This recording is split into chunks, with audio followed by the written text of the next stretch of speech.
Bronco fans and football fans everywhere. Welcome to Broncos Buzz on the MHRT network. This is a show that is everything Broncos and brought to the emotion, passion, honesty, and of course, my comments, Spence's comments, your comments in the chat. We are Broncos Buzz. All right, guys. It seems like it's been forever since we've been on. I mean, I know we were on last Friday, but the Broncos didn't play last Sunday. So it kind of threw me off schedule. And I'm like, wait a minute, what day is this? And then I didn't work today at the golf course because it's pouring rain here in Southern California. I didn't work. So I'm like, what day is this? And my wife like, it's Friday. You have your show. Oh, dang, that's right. I got to get things ready. So it was kind of crazy. But other than that, Spence, I know it's been raining in your neck of the woods more than it's been here because you're more north than me. How's your week been? Week's been really good. Say hello to everybody and welcome to the start of the winter season here in Southern California and to a big push for our Broncos for the next 7 to 8 weeks. It's gonna be rough, dude. It's gonna be rough. We'll get into the remaining schedule. We'll get into all these different topics and whatnot. My week didn't really start out too well after Friday. Friday really didn't start. In fact, it started out really bad. Saturday, I'm at the golf course, and the owner of the golf course's dog bit me in the freaking shin. Why are you laughing? Because you probably did something against their team. I didn't. I did. I went to his house. Okay. I went to his house to go do some electrical work because he found out I used to be an electrician for 25 years. Ooh. So I went to his house and he had a problem with this three-way switch, which means you can turn on a switch at one end of the hall and turn off at the other end, or upstairs, downstairs, whatever. Whoever did it before wired it wrong. Ooh, so I went and replaced it and fixed it correctly. So I'm leaving the house, and he had his dogs in another room because they don't like people they don't know. Obviously, they don't. So he thought I was outside. He lets the dog out of the room, ran out, immediately sought me out, and grabbed me in my shin. A tooth went into my bone, and a tooth went into my muscle. Oh, that happened Saturday. I'm on antibiotics. I got a tetanus. I went to the urgent care on Monday. I got antibiotics for 5 days. I'm off of it. This is the last day tonight. I got to take my last pill after the show. I'm off of it tonight. I had a tetanus shot, all this stuff, but it's healing really well. It really is healing well, but that's how my week started. I went to work on Wednesday, and the owner comes up to me and goes, Bill, you okay? Are you sure you okay? Yeah, I'm okay. Oh, by the way, let me show you what he gave me because he felt so bad. Okay. Oh, very nice. Hey, was it worth it? Yeah, I'll take that. Okay. There you go. Anyways, all right. Medungus is wondering if you really have any muscles. Yeah, my doctor told me I did. Well, he didn't say I had a whole lot of them. He said, he goes, but yeah, he said the worst two places to get bit ever by a dog is to hit the bone or hit the muscle. Either one. He hit both. He said it's going to take 2 to 4 weeks for it to completely heal. Now, what kind of dog was it? A Chihuahua or? It was a little poodle, a little tiny poodle. Would you stop laughing?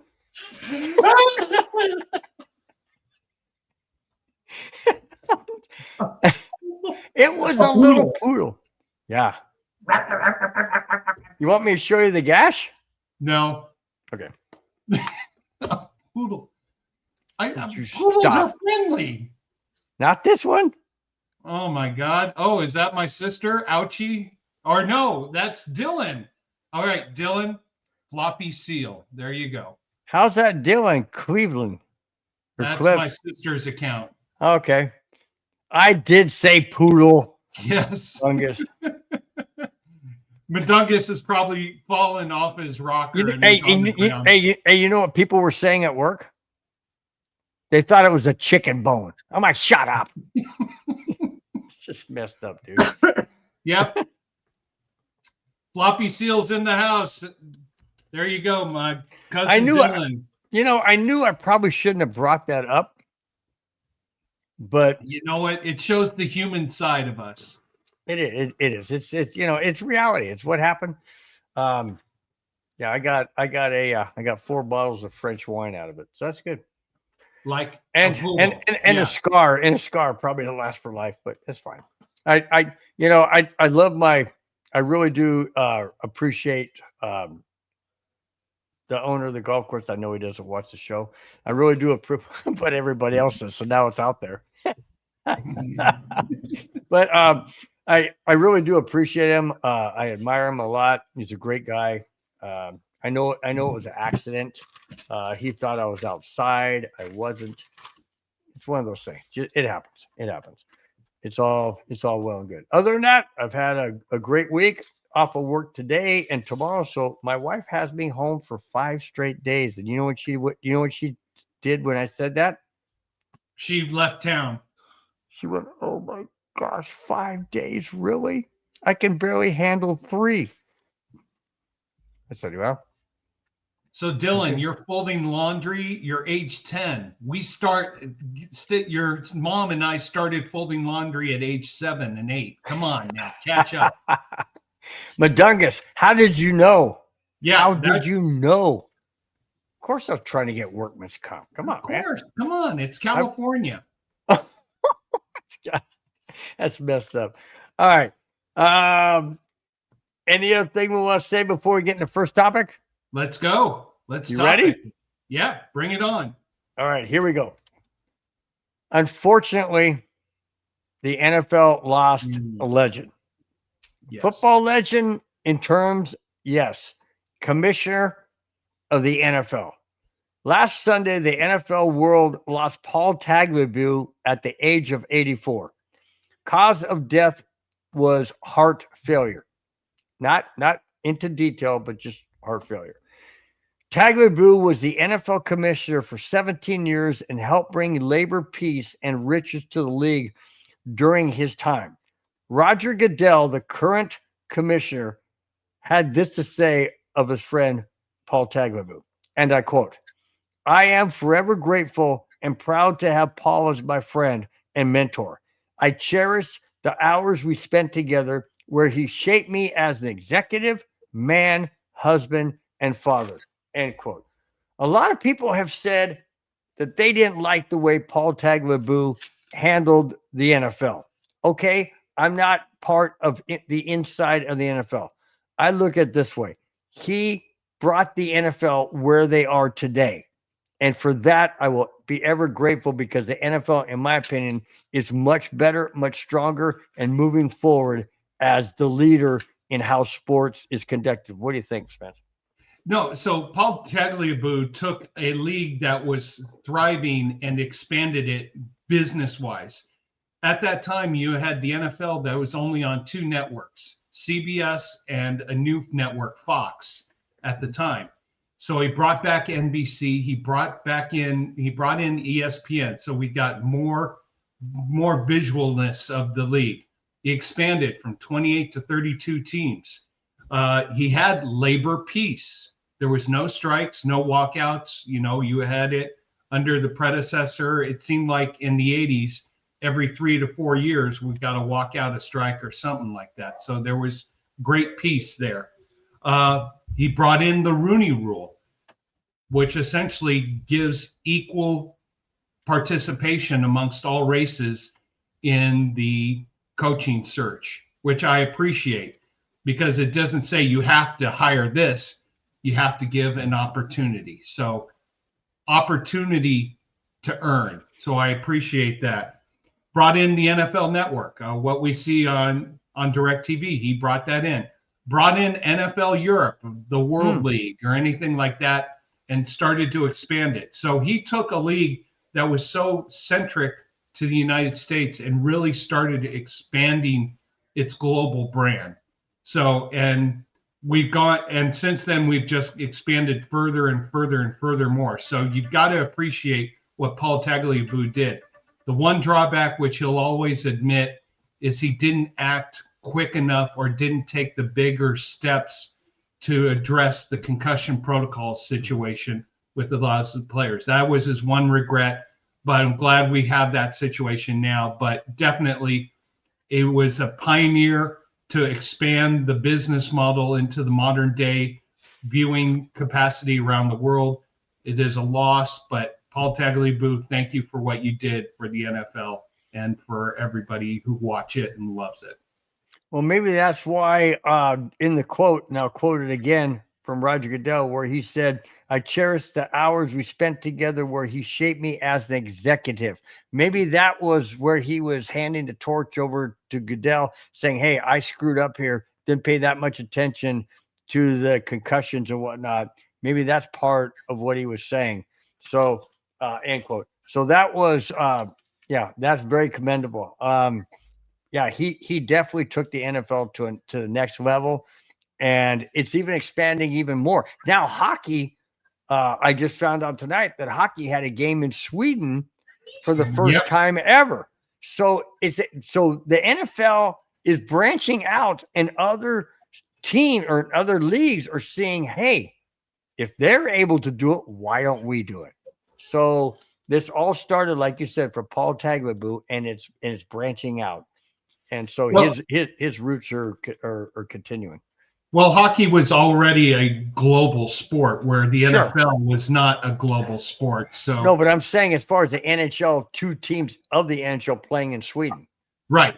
First time, which is great. Right. So by the way, Bill, I thought we were wearing our masks and we had our wigs, when we were at Walmart today getting all the beers we needed for the show. I guess someone saw us. Snow Salt 777, new person to the show, huh? Thank you so much, man. Really do appreciate it. Thank you so much for being on the show.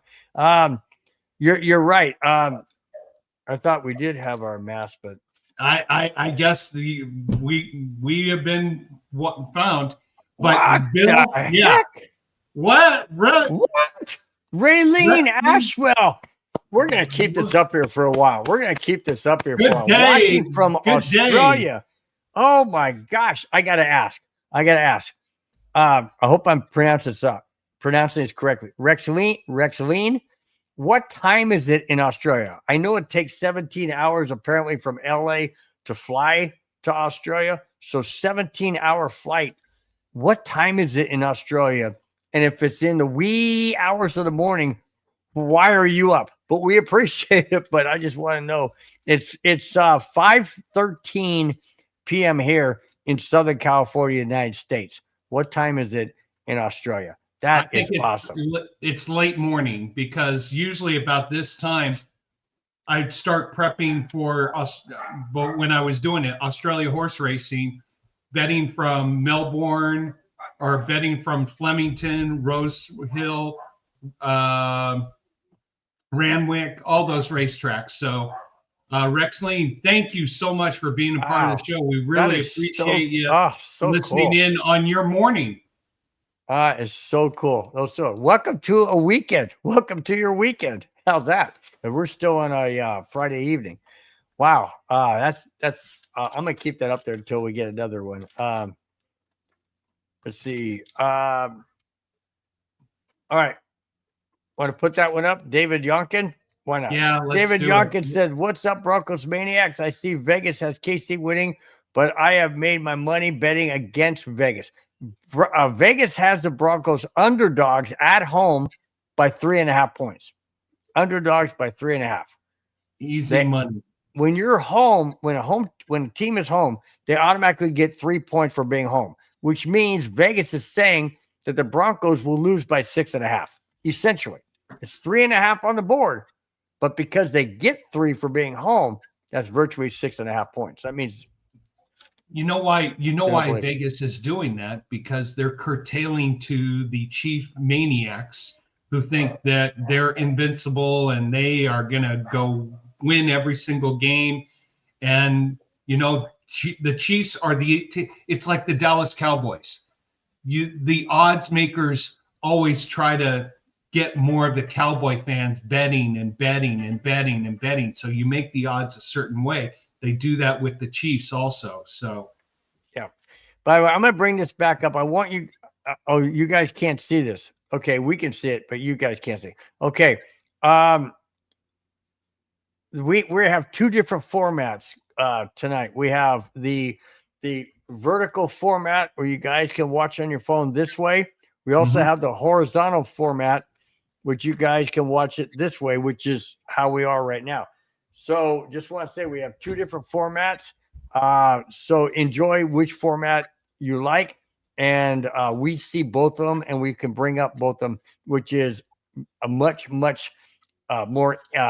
interactive with the people in the chat. So thank you guys so much for being part of the show. All right, David Yonkin, go ahead. In one view, I'm pointing to you this way. In the other view, I'm pointing to you this way. There you go. Exactly. David Yonkin says KC is overrated this season. I don't know about that. They started out slow, true, but they have come on, and they're coming off of a bye heading into the game this Sunday. We'll get into all of that, but yes, I cannot agree with you, David, on that one as to being overrated. Maybe overrated considered where they have fallen this year compared to a couple of years past, or even last year. But yeah, they're still the Chiefs. And until we can beat them and overthrow them as the number one seed in the AFC West, which we currently are, all bets are off. I'm not going to bet against that. Yeah, I know they lost to the Jags, but Buffalo lost to Miami. Does that mean Buffalo sucks? I mean, yes. No, I'm not buying that. It's just one of those fluke, like they say, any given Sunday, any team can win. Okay. Well, right now. Well, right now, who's got the mojo? The Broncos, the Colts, and the Patriots have the mojo right now. Patriots looked good last night, didn't they not? Yeah, that's the Jets coming on a short week. Yeah, but the Jets beat Buffalo. The Raiders beat the Patriots in New England. Well, that's true. See, like I said, any given Sunday. Any given Sunday. But essentially it's who has the mojo right now, and Kansas City for the AFC West, even though they're 3 games behind us, they hold that mojo until we go take it from them. They're still going to have that mojo over us. I agree. All right. Speaking of mojo, or lack thereof, the New York Giants have lived and experienced the Russell Wilson curse. Yeah. New York Giants have fired their head coach, Brian Daboll. It's not because of Russell Wilson. It's just because Daboll. After yet another fourth quarter collapse, Daboll finished with a record of 20 wins, 40 losses, and 1 tie before being fired last May. Not 20 wins, 40 losses, and 1 tie this year. That's over the 3 years he's been there. It was Daboll and his coaching staff that took the fall after blowing 4 double-digit leads in the last 4 games. Yep. Anybody remember the 33 points the Broncos put on the Giants in the fourth quarter? That was the beginning of the downfall. The final straw was blowing a 10-point lead with under 4 minutes left in last Sunday's loss to the Chicago Bears. Oh my gosh. You have a 10-point lead against the Chicago Bears. Hello. Oh, look at the little guy. He loves you. Or she loves you. He loves you. Look at the kisses. Oh, yeah. You wanted to come in and be a part of the show. There you go. Part of the show. Can you wave? Should we now talk about the Giants? You want to talk about the Giants? You want to talk about? Yeah. I want to talk about the Giants. I want to get No, more you want to kisses. know something? I feel absolutely horrible that Brian got fired because it is not his fault. There you There's go. two people. How about that There's one? two people who, yeah, Joe Schoen should be fired. And you want to know something? I think the reason But Dan just said that. they haven't fired him yet is his contract comes up at the end of the year. So let him finish out. There's going to be an overhaul. The second that they signed Russell Wilson, both of their careers were done. Joe's career especially. I mean, how do you draft Dart? Great job. Now you need someone who is going to mentor him. You really think selfish Russell Wilson is a mentor? Russell Wilson cares about three things: Russell, Russell, and Russell. That's it. So you don't have someone who's going to be mentoring. Plus, the Giants, you want to know something? Dart has been a spark for the culture. The team has gone through bad injuries on the offensive line that has not been productive, but they're getting better. Blowing fourth quarter leads. I'll say this: against the Broncos, okay, that hurt. Against the Bears, you had the Bears doing nothing, and then Dart goes out for concussion protocol. And what does Russell Wilson do? Here you go, Bears. Why don't you take the victory? I don't care. I'm getting paid my my $10 million to sit around and do nothing. The curse of Russell Wilson. He messed up Seattle near the end, messed up the Broncos, got created disorganization with the Pittsburgh Steelers before they got rid of them, and now destroyed the Giants. Giants are back to square one, unfortunately. But if you get rid of the coach at this point in the season, do you have a coach who's ready to come in, or does the ownership know that this is step one to cleaning house, to bringing in someone who's a viable option? The only reason this is done is they have someone on the horizon who can come in and teach Dart and really develop this team. They have the tools. They just don't have the leadership right now. Yeah, true. David Youngkin says, and I have to disagree with this to a point, says if we win and we go 9-2, or we lose and we go 8-3, we still lead the division. No, we don't. Because if the Wagoners beat the Titans, they go to 8-3, and they own the tiebreaker. So we would not be in first. That's why this game is extremely important. It sends two messages. One, like it says under my name right there, it says win, we have a legit first place. If we lose, it's a mirage. And the reason why I say it's mirage, Dave, is because of the way we've won games and should have won, games differently or with more offensive power. But it's also a mirage because that means the other teams that are behind us are catching us. So we need to make a statement. We need to beat the Chiefs to make a statement, to say, okay, we are legit to be here. Now, that being said, I will agree that 8-3 is tied, or would be tied, with the Wagons at 8-3. That's true. But because of the tiebreaker, that would all come down to the last game of the season, and we really don't want to see that, do we? No. None of us really want to see that. No. Okay. Sorry, what'd you bring up? Russ had two coaches fired. Yeah, he did. What was the second coach? Hello, Broncos. Hello, McFly. Didn't really have him fired, did he? Well, I guess it was. Yeah, that had to do a lot with bringing him in. Yeah. Yeah. Exactly. Let's go to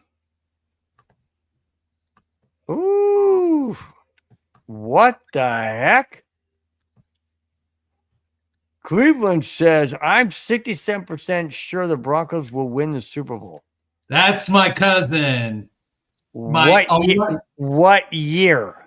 No, not giving it this year. He's not my cousin. I'm sorry. That's my 11-year-old nephew. Very smart kid. Well said, Dylan. Oh, I've got to do it. Floppy seal. I have no idea. Are you really going to condone to 67%? I like his optimism. Okay. I'll say this. If the Broncos beat the Chiefs this Sunday and we're the number 1 seed in the AFC, I'll agree with him. I will agree with him if he learns how to spell. Dylan, how do you spell sure? S-U-R-E. Are you sure you know how to spell? Hey, are you sure you're in 5th grade? Come on. S-H. Okay, that's what gets me about the English language. S-H for sharp. S-H-A-R-P. Sharp. Sure. The same exact sound. Sharp. Sure. I'm just saying. Hey, his name is Dylan, right? Yeah. Dylan, I got your back, buddy. I got your back. Tell your uncle I got your back. All right. Hey, we got someone new here to the program. Kiefer, what's happening? Kiefer Sunday, what's up, dang Bears? So you're a Bears fan? It's all good. No, you can be a Bears fan. Huh? You're not giving Caleb Williams any credit. You know what, Kiefer? I watched Caleb Williams at USC. Yeah, I give him credit for bringing the team back, but this was on Russell Wilson, who didn't get, I don't know, I think he got barely a first down or 2. If Russell Wilson gets 1, 2, maybe even 3 first downs, Caleb Williams is not making that comeback. So it's a combination of both aspects. But yeah, Caleb Williams, you get credit for making a comeback. Now let's see you do it against a team with a winning record, which we didn't see a lot of. But Duncan says he thinks the Giants at the end of the season is going to hire Vance Joseph and take Davis Webb as his offensive coordinator. That would be detrimental to the Broncos. The way the Broncos defense has been playing this year. Offensive coordinator, I'm not too crazy about it because our offenses look like crap. So VJ, yeah, I said that would be hurtful. The way the defense has been playing, even without PS2 and other injuries. So, but Davis Webb, has he really been that productive? I know, Madungus, you're going to say, well, it's the players, that we don't have the players. Well, then go get the players. I mean, isn't that part of the job? I mean, I'm just saying, it's just me. Got a new person to the show, Stephen Taylor. Welcome. Nice. Thanks for being on the show. Thanks for being part of the show. Really do appreciate it. Thanks for watching it on your phone. Really do appreciate it, man. Thank you so much. Let's go Broncos. Amen. I don't know. What do you think, Stephen Taylor? What do you think, man? It's gonna be a tough game. We're gonna get into that. So hang on. Hang on. We'll get to that topic. That's at the very end of the show. We always end the show with our thoughts on the upcoming game. So hang on. Davis Webb, but Mudungus, you just said Davis Webb has his offensive coordinator. Okay, he's not the Broncos offensive OC. Okay, he's a quarterback coach. Okay, got it. All right. Well, you kind of tricked me on that one. What the heck? Why are you Mudungus? David Youngkin? I don't want to ever make a comparison to Russell Wilson of anybody, but I think you did bring a good analogy there. He said, hang on, Caleb reminds me of Russ. He wants to play backyard football. Okay. There you go. Cairo. Don't forget the ref picked for this game favors the away time and KC. Mm-hmm. The away time? Why would that favor KC? I guess you know the NFL is the not national favoritism league, and they care about their Dallas Cowboys, they care about their Kansas City Swifties. I mean, come on. The NFL is going to do everything in their power to make sure KC wins this game, and the Broncos just have to come out. But and a later game, it's a 125 game. It's going to be a 125 game Pacific. It's going to be 225 Mountain. What's that got to do with Kansas City? They're in the same time zone. No, Kansas City's not in the same time zone as us. They're in Central? They're Central time zone. They're not Mountain? Nope. So that to them, that's a 325 game. 325 game. So why does that favor them? You want to know something? They have the spotlight on CBS for the afternoon game, so it's going to be interesting. Oh, hello, we got a Pats fan. Well, all right, Pats fan, welcome to the show. Thank you so much for being a part of this. All right, Drake May win the MVP this year. Let's keep this up there for a while and discuss this, because Drake May is legit, and that's good. Let's bring this topic up. He's a new person in the chat. We always focus on new people that join in as well as regulars. We focus on new people at the very beginning. So yes, let's go ahead and comment about Drake May. What do you got on him, Spence? No, I think he got set up with a great schedule. I think they had a third place schedule, so similar to the Broncos. So they have an easier schedule than anybody else. The problem is going to be they have to, and I was just pulling it up right now.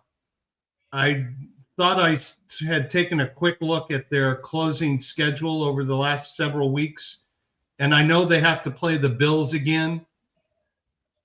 And who else did I see as tough game? They have to play Baltimore. They have to play Buffalo. And I mean, they've got those are their two toughest games. They got Cincinnati, the Giants, the Jets, Miami, in and around that. So I wish we had that schedule. So that Baltimore game, going to Baltimore on December 21st, is going to be huge for the Patriots. If they can go into Baltimore, a healthy Baltimore with Jackson back at QB, and win that game, watch out for the Patriots. If they can beat that team on the 21st of December, that's a statement game. I will say this, Pats fan, they win that game at Baltimore, Drake May is the front runner for MVP by far. Who else would be even semi close to him at this point? Not Bo Nix. Not Bo Nix. Not Patrick Mahomes. Although the refs love that guy. That's the thing. Maine's got to have another statement game, especially in December. He had a statement game going to Buffalo and winning that one. If he can, Jonathan Taylor with the Colts. Yeah, he's having. How about Josh Allen of the Bills? Not as good statistics. Okay. But I mean, he's got a team. Brett May. Here's the thing: the Patriots were picked to finish, I believe, third. I give credit to this one ESPN guy. They had the Patriots making the playoffs. So, but Dungus said Jonathan Taylor will win the MVP. You want to know something? I think this. Jonathan Taylor might be in the lead right now, but if Brett May goes to Baltimore late in the season, has a statement game, comes out of Baltimore with a win, with like 3 touchdowns, no interceptions, I think that puts him in the lead for anything. Going back to going back to talking about the Broncos and Chiefs this Sunday. Cairo 232, you are hilarious, dude. I gotta give you a shout out for that. He said, "Don't forget, Travis Kelce has the NFL refs officiating his wedding. Of course, they want to help KC to get their place in the wedding party. Of course. So if the Chiefs beat the Broncos, and the refs are there. Hey, the refs are automatically in the wedding party. God, what a that so far is the funniest chat statement so far tonight, guys. Try and see if you can beat that. That was classic. You know, when the refs are going to solidify their wedding invitations is Christmas night, when they make sure that the Chiefs get away with everything against the Broncos. I mean, hey, I had predicted. This may lead to our next topic. I had predicted, and I went through every game, that the Broncos would be 14-3 this year. They're on pace. I've only been off on 2 games. I said they would beat Indy and lose to Philly. We haven't gotten to that segment yet. Well, I'm jumping ahead as usual. All right. And I'm jumping into my fridge. So okay. All right. I was going to say, I want to bring that up because he's bailing out. He's had enough of the show. Really, Dylan? You're going to go play video games while your uncle is doing a talk show? Really? Really? Yeah, you know why? Because that's an 11-year-old. I was just going to say, video games are very attractive. Dude, I got a down there, but I got PS5. I was playing what's the name of it? Road to the Masters. I was playing the Masters, golf game. Yeah. Dude, I was playing the Wells Fargo Championship at Quail Hollow. That's on course. I'm playing on the PS5, right? My first 5 holes, I was +5. I'm like, all right, I'm done. Anyways, those games are for kids, but I love playing them. But they're a lot of fun. If you're looking for a good golf game, try Golf Clash. Is that a PS5 game? No, it's an iPhone. On the phone? No, I got it. No, I control it. All right. We are going to get into this week's Jackass of the Week. You suck, you jackass. All right, here it is. I don't get these guys. I don't. All right. Before I go off on a tangent, before I read it, I'll go off on a tangent after I read it. Cheating has always been tried in sports for various reasons. However, when baseball pitchers, MLB pitchers like Emmanuel Class, he ain't got no class, that's for sure, and Luis Ortiz take bribes from sports bettors to throw certain types of pitches to ensure successful bets, is way over the top. Ortiz, 26, was arrested last Sunday by the FBI at Boston Logan Airport. But prior to this article, Class 27 was not in custody as of yet. However, updated, I have that information. He was arrested this past Wednesday in New York City. Okay? So they have both in custody. According to the indictment, the highly paid pitchers in Major League Baseball, highly paid pitchers took several thousands of dollars. Hold on a second. Yeah. You're getting paid millions of dollars to pitch in Major League Baseball, but you're going to take thousands of dollars? A few? It says right there. Took several thousand. Okay, several's like what? 10, 15, 30, 50, 100,000? Dude, if you're making millions, why are you settling for thousands in an illegal situation? Yeah. That can cost you your career. It has. Okay, hang on.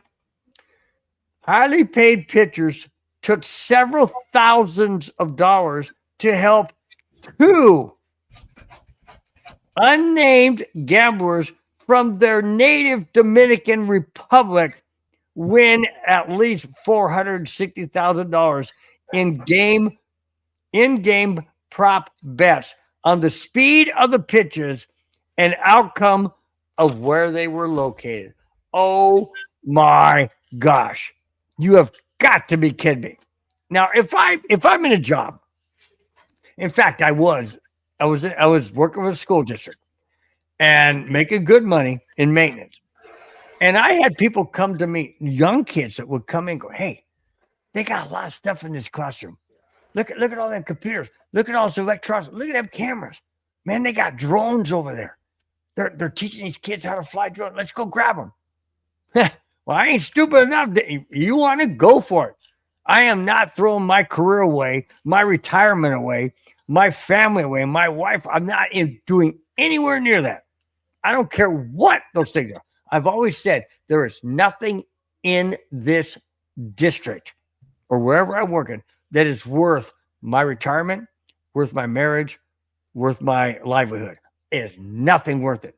These guys obviously don't think the same way a person should think. Spence, I have no comment. You know, it comes to what I have been talking over and over and about, and I've said it so many times. You get to this level of invincibility that you think you are above the law. You can do whatever you want. No harm is going to come to you. Oh, yeah, sure. I'll just throw a specific pitch at a specific time. You make a few $100,000. I get a tip on the side. Nothing's going to happen because no one cares. The problem is you are the single entity that controls the outcome. What's going to make him guilty is he cannot say, oh, it was a conspiracy to do this, a conspiracy to do that. There is evidence that he told an individual he was going to do it, that he organized that individual who he told to have all his friends do the same thing. All for what? A few $1,000s? Here's what you just lost. Millions of dollars. Your reputation's gone. Your retirement is gone. Your contract, gone. Your ability to play baseball, gone. Anything professionally, gone. With the major leagues, gone. Everything is gone because you had to make a few extra dollars illegally for your buddies because you thought you were invincible, you were above the law, nothing is going to happen to you. This is what I hate about the expansion of the gambling aspect. You can gamble on specific pitches. You can gamble on whether a golf putt is going to be made or not. You can gamble on a kick being wide right, wide left. I mean, this is the expansion of gambling into all these prop bets brings more instability to the professional game than ever before. There's got to be something to control it. And now, Bill, you were mentioning to me earlier that the Major League Baseball is going to be controlling the size of wagers here. I'll let you talk about that. But this is, again, and I've said it over and over, these young athletes who are making tons of money think they are invincible and nothing's going to happen to them. These two pitchers with the Guardians are going to learn a very valuable, painful lesson, life lesson, because their baseball career is done. Yep. Even if they get cleared, the accusation, do you, as an owner of a Major League Baseball team, want to take on a pitcher who was accused of being involved in sports bribery and sports gambling bribery and all that aspect? Depends how good of a pitcher he is. A lot of people have. If I'm a baseball owner with integrity, you bring this guy onto it, the media and everybody's going to be all over you. Oh, you don't have integrity. You don't care about the game. Don't you know what he did? What the Cleveland Browns with Deshaun Watson? Guess where the Cleveland Browns been since then? Yeah, good point. Yeah, you're right. What comes around goes around, buddy. What comes around goes around. All right, let's get out. Go ahead. Oh, Cheryl, 6'7", even though it means nothing. Thank you for being a part of the show. Let you back out. Sorry about that. Cheryl, where'd you see that? You didn't bring it up? No. I brought it up. It's on screen. We missed it. Oh, got it. Cheryl Powell. Cool. 67. Welcome to the show, I don't know Cheryl. what that means, but it's okay. It's all right. All right, we're gonna back out of the Jackass of the Week. And for those of you young kids, cheating. People say if you're not cheating, you're not trying. I say BS. Don't cheat. Okay. It never prospers in any positive way. All right. Cheaters never prosper. That's right. We're going to back out of this Jackass of the Week. We'll be right back in 4 seconds. You suck, you jackass. All right. Forgot a new one here. Erwin Curtis. All right, Erwin. Nice Welcome to have you the around. show. Thank you so much. Road to the Masters. Keep it off the cart path. Shankopotamus. Yeah, that's true. Yeah. keep it off the cart path. Keep it out of the rough, out of the bunker. I tell you, I couldn't believe I went the first 5 holes. I was bogey. I'm like, the heck. That's the worst round I've ever had. Cairo 232 says the greed is hell of a drug. Yes, it is. Yes, it is. But here's what I don't understand. If you're making thousands and you have an opportunity to make tens of thousands or hundreds of thousands, I can see that. But if you're making millions and you're lowering yourself down to taking a couple of thousand or several thousand, that to me is preposterous and stupidity. Doesn't make any sense. It's like, why would you lower yourself, and why would you take that route? Okay, let's just make it simpler. Let's say a pitcher's making $1 million a year. I know that's way low. Let's just say $1 million a year. And somebody comes along and says, "Hey, I'll give you $10,000 if you throw these pitches in a certain spot at a certain time. You'll make 10,000." Yeah. So you're making $1 million, but you're going to settle for 10,000? No, I don't get it. I don't get it. Doesn't make sense to me. It's the, Cairo, you're right. It's greed. It's the invincibility. It's the thought that, you know what, I'll make extra money. Nothing's going to happen to me. Who's going to catch me? It always catches up with you eventually. Woo! D-Bally. Welcome, D-Bally. D-Bally says, is that a football glass? If so, I had one like that and just realized it's missing. That's because he took it. He took it. Sorry. Yep, that is a football glass, and I need to replenish. He didn't take it. I don't think. Did you take it? You No, don't have I did greed. not. You don't have greed in your heart, do you? No, I don't have greed in my heart. I just messing with you. I have greed for my heart to help my kids, but not to do it illegally. Oh. Okay. By the way, see, I agree with this. Let me go back to Cairo real quick. Go ahead. Sorry. There you go. Okay, you it. bring it up. All right. There you go. Cairo 232 says $1,000 from a third world or second world country is a lot of cheddar for them to have. Sadly, yes, it is, but it wasn't okay. You have to understand, the pitchers were taking several $1,000s. The payout was almost $500,000 to those 2 guys. That's a lot of money. I don't understand why the pitcher. I understand why the pitchers did it, because they're trying to help out their 2 countrymen, quote countrymen, because they don't live in Dominican Republic anymore, in the United States. But the point, I understand that they're trying to help out 2 people in the countrymen, but they're doing it illegally and putting their reputation and their career and everything they've worked for on the line.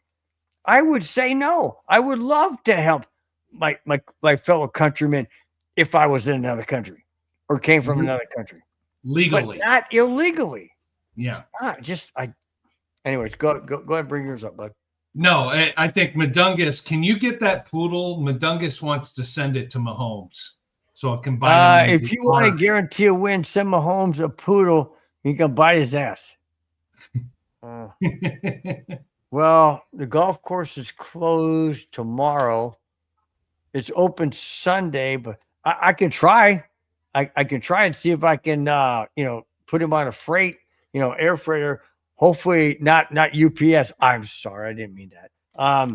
But on a flight to. That was a bad pun, right? That was a bad pun. You know what? Let's go to Jimin.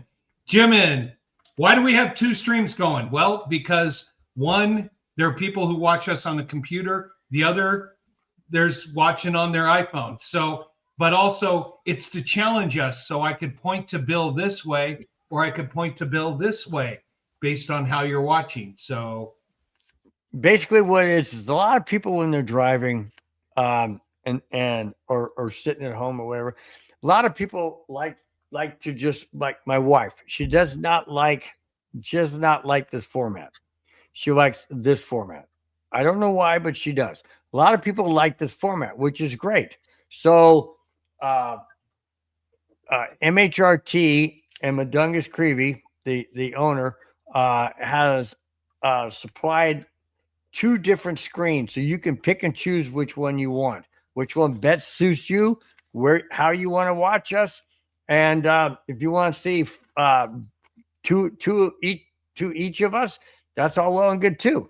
So we do appreciate though the fact that you're watching, and really appreciate each and every one of your comments. Thank you so much. Agreed. It's better to have step up with the what? It's better to have step up with the computer the stream. Yeah, it's okay. In other words, Yeah. It's better to step up with the computer stuff. I agree. All right. Well, and also, my parents, they're watching us on a big, huge screen TV with tons of friends there in Colorado. Hi, Mom. Hi, Dad. Hi, neighbors. Hope you guys are enjoying my parents' bourbon. Oh, yeah. Do they do Jack Daniels or Jim Beam? High edge brand that their son gets for them that I'm not going to talk too much about. Sorry, Mom. I was going to say something, but I'll stop. Yeah, I won't. Madungus says that you missed. Oh, Madungus said it also helps a lot with making reels and shorts and clips for having the 2 different screens. So there you go. there we go.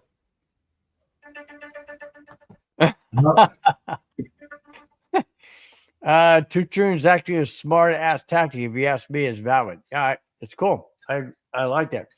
We gotta say quickly a nice little cheers to my mom's friend. Is it XClear? What is it? XClear Craig? Mom, I hope you spelled it right. Elixir Craig. So welcome to the show. Thank you for being a part of the stream. Huh?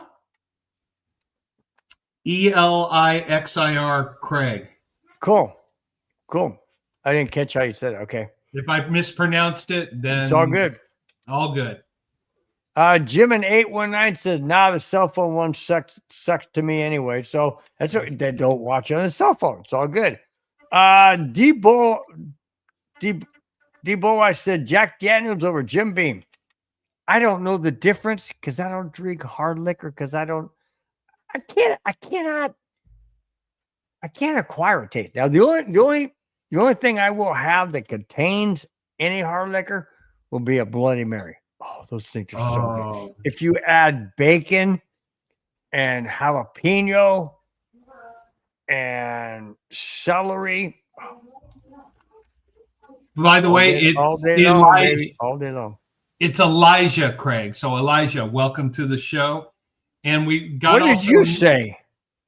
We also got a new fan here. Broncos are my second team. I'm a diehard. 2 days rips. All right.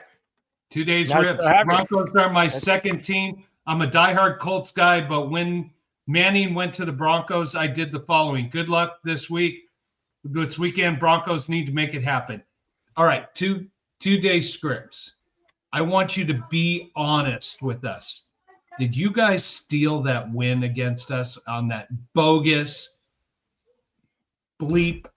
Are you going to alienate him Field goal? from our show because No, I'm you're not. going I down that want road? honesty. No, we want honesty and transparency. I think the Colts may be the team to beat because of the running game they got when it comes to December. But boy, we had you guys. We had you guys, and I think you got one on us. But why do I get the feeling we're going to run into each other again come playoff time? I just want to say this to you, 2 days, Rips. I just want to say this to you. Oh, boy. I commend you for being a Colts fan, but I commend you even more for admitting that you came over and was well, I wouldn't say Broncos fan, but cheered for Peyton Manning when he was on the Broncos. The reason why I say that is when Shannon Sharp left the Broncos and went to the Baltimore Ravens. I wasn't a Ravens fan, but I was a Shannon Sharp fan. Excuse me. And I was glad that he won a second Super Bowl, or third Super Bowl, excuse me, with the Baltimore Ravens. So I commend you for saying that. Hey, Colts are doing fantastic. Colts are. I am really surprised. I'll get there. I was really surprised to see that the Colts are doing as well as they are. It's really surprising. And you know what? They're a heck of a team, dude. They're really They're a heck of a team. And 2 days Rips. I wish I knew, laughing my ass off. Either way, it was a great game. It was, and I still believe we're going to run into each other again come playoff time. Because you guys have, right now, you guys have the 2 seed. We got the 3 seed. I think you're only a few games away from clinching the playoff berth in the AFC South. We've got, if we get a win this week, that puts us in a better position. But somehow, some way, I think we're running into each other again come playoff time. Jim, and he says, I'm not going to be in the cell phone stream anymore. It's much easier to see the type when the stream is running on a computer. Can you not choose between the two? Because if you can't choose between the two, then that doesn't work. So I don't know what that means, Jim, and I hope it means you can go to the horizontal, which is the full screen. I don't know. This is the first time this has ever come up. I got word of it earlier today about this from a Dungus, so I don't know. Hopefully, you'll still be able to see it in the format that you want to see it. Interesting comment here from Debo. Go for it. What do you guys have to say about Shadur Sanders on him not starting, even though he should have been a first-round pick, or should have being a first-round pick? Only asking because you guys seem like valid people to ask. Well, first off, thank you so much for thinking that we're valid people. Really appreciate that, because we do our best. Like the show at the beginning of the show, I say we bring it with emotion, passion, and first and foremost, honesty. We don't make stuff up. We don't sugarcoat anything. We bring it as truth and as honest as we can possibly bring it. In regards to him not starting, I think it has to do with the way he's already played in the time he's been in there. It hasn't been consistent. It hasn't been solid. And I think they want to give him a little time away to maybe regroup, maybe refocus on what he needs to do, whether it's game, the game plan, the playbook, just working with the receivers, working with his coaching staff. That's the only thing I can think of. Other than that, maybe they want to give him another year to sit back and watch, because he needs to get that evaluation. I'm not sure. What do you think, Spence? No, and I read a story from a very reliable coach who, when they interviewed him, and I spoke about this during the draft, interviewed him and said, okay, the play name is XYZ. We're doing this, we're doing that, the receiver, okay, Schroeder, what was the name of the play? And he went, I don't know. And that became public knowledge. And I think he's got the talent, but the focus to take that to the next level, that's why he kept dropping and dropping and dropping and dropping. He has the talent, but does he really want to take the time and the focus to take that next step and be a dynamic quarterback? And if they haven't, with Cleveland struggles right now and not making the playoffs and them not putting Schroeder Sanders in there to try to get some development right now, shows you what Cleveland thinks about him. They're not high on him, and they made him third string. You know what? He's got to go and prove himself that he wants this, that he's willing to be the first one at practice, be the last one to leave, be in the film room, extra hours. He has to prove above and beyond a reasonable aspect that he wants to be an NFL quarterback, not just because he's Deion Sanders' son. He has to go and prove it as though he doesn't have a name attached to his legacy. But Douglas, what the heck? He says I have no validity because I got bit by a poodle. Now, here's the thing: was it a tiny poodle or was it one of those huge Beverly Hills? No, it's a little guy. Me, little guy. Yeah, one of them kind of guys. Yeah, I wasn't on a break.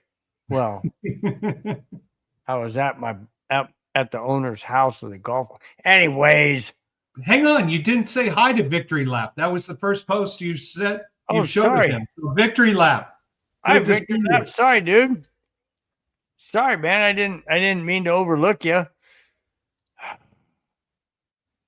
Oh, gee, I knew I shouldn't have brought it up, but whatever, it's all good. No. Go back here to 2-day strips. Colts and Broncos in the AFC Championship. Hell yeah! As long as Chiefs don't get in, I'm happy. You want to know something? We could do some serious damage to KC's chance of getting in the playoffs this weekend. We'll talk more about that later. Yes, we will. We got that on the horizon, as they say. Okay. Oh, Cheech and Chong 420 says hit the like button. It's free, and subscribe if you haven't yet. Amen. Please do so. Like button means when you click that, means you like the show, sends a message to everybody else that, hey, this is a cool show. Please watch it. Subscribe. That's also free. It just means that you like the show, you support the show, and it means a lot to us. It really does. And please do so if you have not yet. And tell your friends, your enemies, your coworkers, your in-laws, your outlaws, your aliens, whoever you come in contact with, even your four-legged animals, sign them up. It don't matter. We appreciate it. Thank you guys so much for being in the chat. Really do appreciate you guys' support. Cheers, Victory Lap. And then we got another new customer, Gregory Knievel. Nice. 7693. Patriots and Broncos in the AFC Championship. Haven't we seen that before? And we loved every minute. Wouldn't that be Bo Nix against Drake May? Oh my. Gregory, we were talking earlier about the Patriots, and we were looking at, someone had said Maine for MVP. There's a critical game the Patriots have in December, on December 21st, where they go to Baltimore. If they can win, and if they can win that game with a great performance, that's going to give them the tiebreaker. Put Baltimore. The team that I worry about if they get into the playoffs is the Baltimore Ravens, because they had a slow start, but boy, if that offense with Jackson starts going on all cylinders, that defense figures it out, they could be very dangerous here in December and beyond. New person in the chat says 34 King Drip says Chiefs are going to win. My wife says the same thing. She's a Chiefs fan. I don't know why. Whatever. She likes to go against me, but it's okay. No. So question, King's Drip, are you saying that you're giving away the 3.5 points? You think Casey's going to win by more than 3.5 in Doesn't Denver? matter. A win's a win. You win by 1 point. You didn't say point spread. You said Chiefs are going to win. I know you think point spread, but not everybody else does. That's what. I don't know, man. I don't know. Victor Lap said 22-20. Benito sacks Mahomes in the end zone. Safety, game over. Oh, I like that. Wow. I like that. I don't know, man. I don't know. Now, before we get to this game, we got a lot of Bronco updates that need to be addressed prior to us getting to our thoughts on the Broncos Chiefs in 2 days. Here it is. Not good news. Well, good news, but not good news. But fantastic news for the health of a single Bronco player. Broncos inside linebacker Alex Singleton revealed last Monday he had successful surgery Friday prior to remove a tumor that tested positive for testicular cancer. Holy smokes. Whoa. How did this come about? Hang on. This was discovered after a random drug test done by the NFL. Blood samples showed an increase in possible cancer. Singleton will miss a few weeks and didn't want to put a timeline on his return. That's not good. I mean, it's good for his health, but that's not good for the Broncos that his timeline is indefinite. Singleton said, and I quote, "The surgery went really well, so I'm happy I was able to get it done today," meaning last Friday. Continuing, still quoting, "For Bronco fans, I fully expect to return to the field very soon," end quote. My question to you is, Spence, is this. Somebody going under testicular or whatever it was, surgery. Yeah, that one. My wife had cancer surgery 7 years ago, stage 1. I'm not going to get into detail, but it was done arthroscopic, and it was an in and out. And it was recovery time, obviously, at home and all that. Would you want to see Singleton back in the next week after the bye, or would you want him to stay out as long as possibly he could to be at his best in crunch time in the last 2 or 3 weeks of the season? Well, let's go to this. I mean, cancer is cancer, and I hope they got everything. And I hope they got everything so that it doesn't metastasize and expand and gets even worse. The thing I've been reading is a few days after the surgery, he was part of the team meetings. He was back with everybody. He was part of the discussions. He was part of video review. He was part of everything. When he's ready, his body will tell him. If he can honestly go out there and play at 100% and cover a tight end, please, or a running back. Let me ask you this. He played in Thursday's game against the Raiders and found out Friday or after that game, they did a random drug test, because they do random drug tests amongst all the players at any given time. Thankfully, his was on Friday morning, and he was in surgery that Friday afternoon, early evening. Yeah.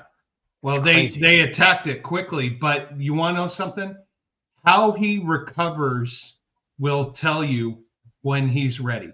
If this is something that, and I honestly have worked in the medical field before, and I still do, doing contracts now, but I cannot tell you what the recovery period of this, and it's basically the pain tolerance that you have to have because they cut. If you're a football player, you got a high pain tolerance. That's You all got I a can high pain say. tolerance, but where they cut is basically the growing muscles there. So can you tolerate that pain, having to go left to right, back to forth, and all those I don't things? don't even want to think about that. I know, but at the same time, I know at the where same you're coming time- from. I know where you're coming from. It's yeah, if he can withstand the pain tolerance and everything else, then we'll do this. Oh, Bill, some people want to say hello to you. Hello. How you doing? How you doing, guys? Good. How are you? Good, man. My son, who's 5'6", and my son's friend, who is 5'5", and they're 10. You're still 10, right, Henry? Yeah.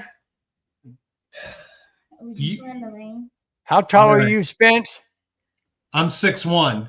So the day's coming where I'm gonna go, you're grounded, and Aiden's gonna look at me and go, yeah, right, Dad. He's already doing that, man. His shoulders are already way the heck out to here. Your shoulders are here. His shoulders are out here. He's a great pitcher. So Little League, be warned. This guy's got an arm that's going to be damaging a lot of strikeouts here in the coming years. Dang, man. That's crazy, man. Are you Crazy. Are you okay? Yeah. Are you go- We went in the super fun. So we went to Okay, are you going over to Henry's or are I you don't know, staying we here? just run in the rain. All right, so I'm going to finish up the show. So get off Daddy's paperwork. Hi, everybody. Bye. Oh, All right, here, see you hang guys. on. Say hi to Sassy and Pop Pop who are watching. Hi, Sassy and Papa. That's my mom and dad. And and your cousin Dylan is watching Oh, too. hi, Dylan. All right. What's up? Not me. I'm not Dylan, but I just said what's up. But Duncan says I can only base the pain of singleton surgery on my vasectomy. If it's even close, he won't want to move for a few weeks. Again, it comes to pain tolerance, and especially in the growing area, and being able to maneuver left and right, back and forward, and all those things. So, it's Go ahead. no, go ahead, please. D Bullwife. Thank you so much, man. Says sorry to hear that at Bronco Bill. Hope she has a speedy recovery, and pray that she stays healthy. My wife is 7 or 8 years removed from stage 1. I won't say where it was, but anyways, she's doing well. Everything's doing well. She's extremely healthy in a positive direction. Has to get checked once a year now. But thank you so much, man. I really do appreciate it. Thank you. It touches my heart. Really does. Thank you so much, man. Mean that from my heart. Thank you. Another newbie to the show, Rich Nichols, Denver. All right. Welcome. 1591. All right. Nice to have you, man. Hope to see you more often, man. Hope to see you anytime you want to be in. Sounds great. Tell us All what right. you think about the Broncos game coming up. Well, you'll have a chance to do that here in the next 5 topics. You know, we're already an hour 13. We got 4 more topics after this one. You know why? Because the chat is so active. We're having so much fun. Amen. All right. Hey, we love having you guys. Please be more active in the chat. We get you as you're part of the show here. We're just on one big couch or one big bar, and yes, Bill and I lead the discussion, but your input matters most, especially anybody in the family. And Dad, yeah, you're watching. So Dad, anytime you want to chime in, you can be a part of the discussion. Even if you want FaceTime and jump in, Dad, you're part of the discussion too. And your parents are watching from where? Colorado, not going to say specifically. Okay. All right. I didn't know if you wanted to or not. Hang on, we got another new fan, Eaton Still. Still. Welcome to the show. My cousin is the biggest Bronco fan ever. He's been to all their games since 2012. He is the biggest fan ever. Wow. Wow. 2012 and it's 2025. 13, counting 2012 is 14 years. Whoo, that's a hats off on that one, my friend. Amen. Man. Hey, So Eaton, he where must do be you, living in Colorado. He's got season Where- tickets, apparently. Yeah, I was going to ask, where do you like sitting? Because I've been to a few games, and with the way the stadium is set up, I love being really high up on the western side because you can see down and see all the action, see everything that's going, and you don't And you have to can- worry about the sun. And you can see downtown San Diego, downtown Denver from there. By the way, everybody, Bill's a hidden Chargers fan. He hasn't fully admitted it yet, but he's No, I'm not. It's been photoshopped, and it's no, not even close. All right, we're moving on because this is getting out of control. That's our show. It's always out of control. I know. I'm trying to reel it back. All right. Before the Middle Broncos corner. take on the Kansas City Chiefs this Sunday, they made some roster moves and signed 2 players. They waived wide receiver Michael Bandy, who couldn't figure out not to touch a punt that landed 2 feet in front of him. Released offensive tackle Marquez Cox from the practice squad, but they placed Kareem Reed on injured reserve.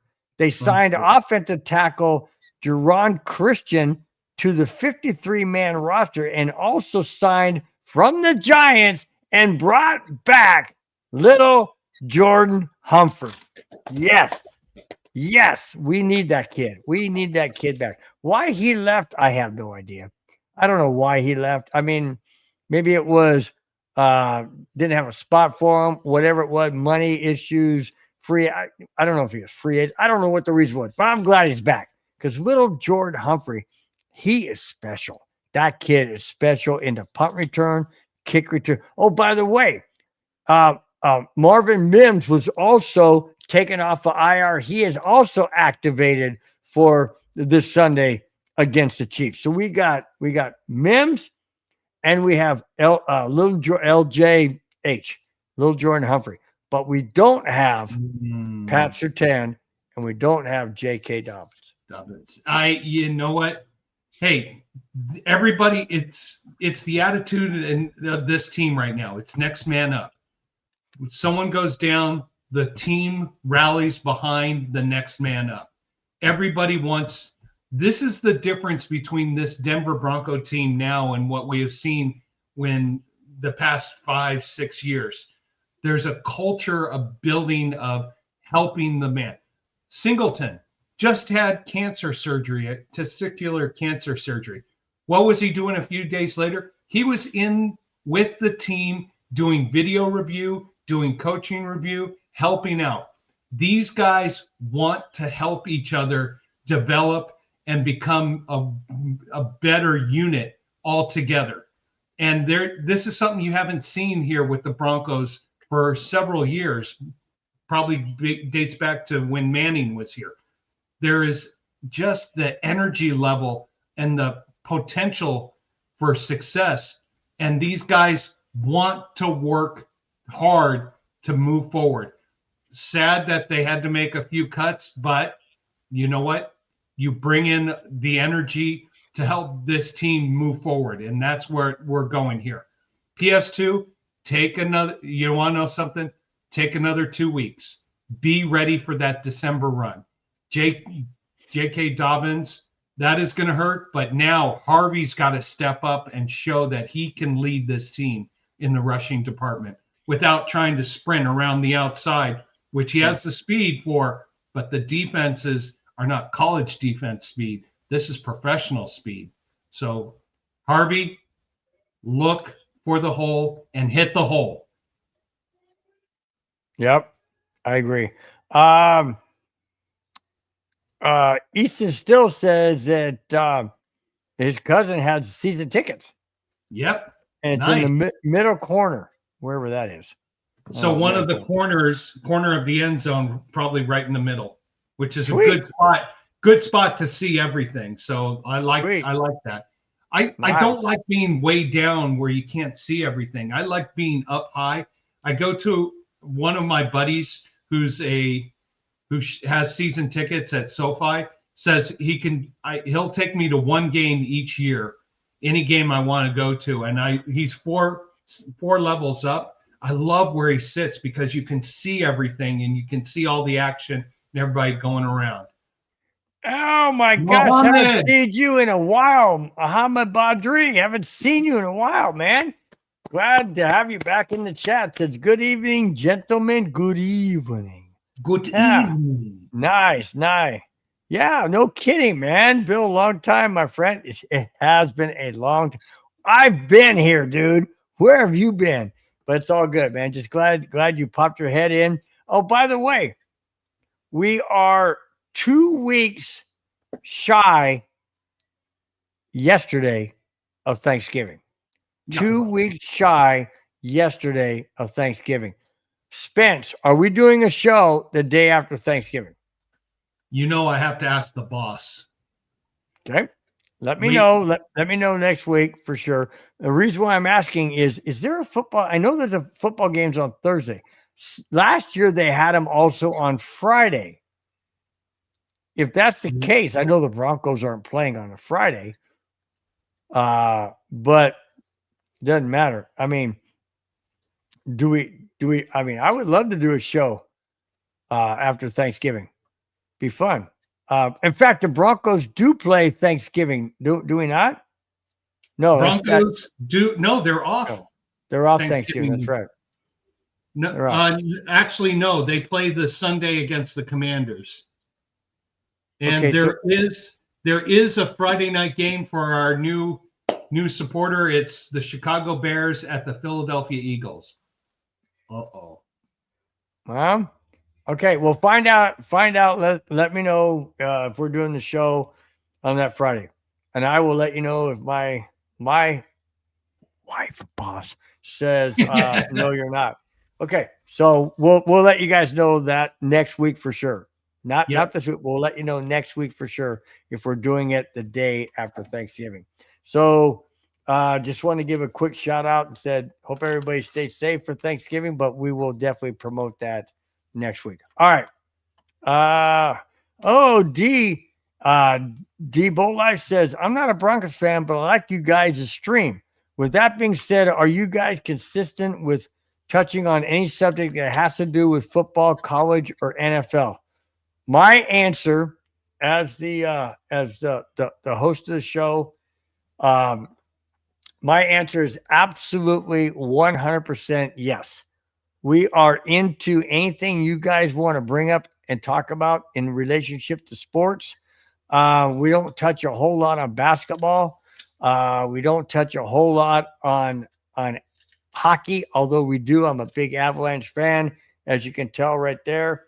Broncos fan. I'm a big Cubs fan, so we do talk baseball every now and then. Spence is a huge Rockies fan. I'm sorry. Although I do love Colorado. But yes, let me read this once again for you, Spence. I'm not a Broncos fan, but I like you guys' stream. With that being said, are you guys consistent with touching on any subject that has to do with football, college, or NFL? Oh yeah. And I said absolutely.